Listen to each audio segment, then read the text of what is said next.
So 2014లో హుడూడ్ cyclone వచ్చినప్పుడు October 12th నేను హైదరాబాద్లో ఉన్నా. సడన్గా ఇక్కడ ప్రిడిక్షన్స్ ఇంకా ఏదో అయిపోద్ది అంటే అది ఏమొద్దులు ఇట్లా చాలా విన్నాం మనం న్యూస్లో అని చెప్పి పడుకున్నాను. పొద్దున్న లెగిసేటప్పటికి న్యూస్ అంతా ఒకటి ఆడాడి వైజాగ్ ఈజ్ డిస్కనెక్టెడ్. అసలు అక్కడ ఏమవుతుందో ఏమి ఇంటర్నెట్ లేదు, కనెక్షన్ లేవు, రోడ్లన్నీ బ్లాక్ అయిపోయినాయి, ఏం లేవు, ఏటీఎంలో డబ్బులు లేవంట. మేము ఇక్కడ నుంచి బయలుదేరి ఒక రిలీఫ్ వ్యాన్ వేసుకొని వైజాగ్ వెళ్ళటం. ఈ జర్నీలో ఒక 500-600 మంది వాలంటీర్లు గ్యాదర్ అవటం, హుడూడ్ ఛాంప్స్ అని ఒక ఫేస్బుక్ పేజ్ పెట్టాం. చంద్రబాబు గారు అక్కడ ఉన్నారు, ఆయన టీం అంతా ఇంకా అప్పుడు హైదరాబాద్లోనే ఉంది. సో వాళ్ళు కమ్యూనికేట్ చేసుకోవాలన్నా శాటిలైట్ కమ్యూనికేషన్ తప్ప మామూలు కమ్యూనికేషన్ స్ట్రాంగ్ లేదు అప్పుడు. లక్కీగా మేమేం చేసేవాళ్ళం, ఎక్కడో బిఎస్ఎన్ఎల్ కొండ మీద ఎక్కడో ఒక సిగ్నల్ దొరికేది, అక్కడ ఒకటి కూర్చోబెట్టేవాళ్ళం.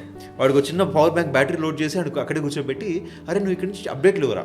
సో ఫేస్బుక్లో అప్డేట్లు ఇవ్వటం, ఎక్కడో యూఎస్లో ఉండేవాళ్ళు వాళ్ళ పేరెంట్స్ ఎక్కడున్నారు అని చెప్పి వీళ్ళకి మెసేజ్ పెట్టడం, మా వాళ్ళు మనుషులు అక్కడ వెళ్ళి చూసి వాళ్ళకి ఏమైనా కావాలా అందించడం. సో ఇట్లా ఈ రిలీఫ్ వర్క్ అంతా చేస్తే ఒక పాయింట్లో ఆ రోజున చీఫ్ మినిస్టర్ చంద్రబాబు గారు మా ట్వీట్స్ అన్ని, మా ఫేస్బుక్ పోస్ట్ అన్ని ఆయన కట్ చేసి, థ్యాంక్స్ ఫర్ దిస్ టీమ్, మా గ్రౌండ్కి మేము కమ్యూనికేట్ చేయగలిగాం, ఇటు హైదరాబాద్లో సీఎం ఆఫీస్కి అటు ఆ గ్రౌండ్కి మేము కనెక్షన్లో ఉండేవాళ్ళం. సో అది మాకు ఒక once in life time event. మాకు ఒక 12 days మేము అక్కడే క్యాంప్ వేసి ఒక సెటప్ పెట్టి ఒక 600 మంది పెద్ద యూత్ ఆర్మీ లాగా, సో అంత పెద్ద ఇది చేసాం. నువ్వు అది రోజు చేస్తున్నావు ఆల్మోస్ట్.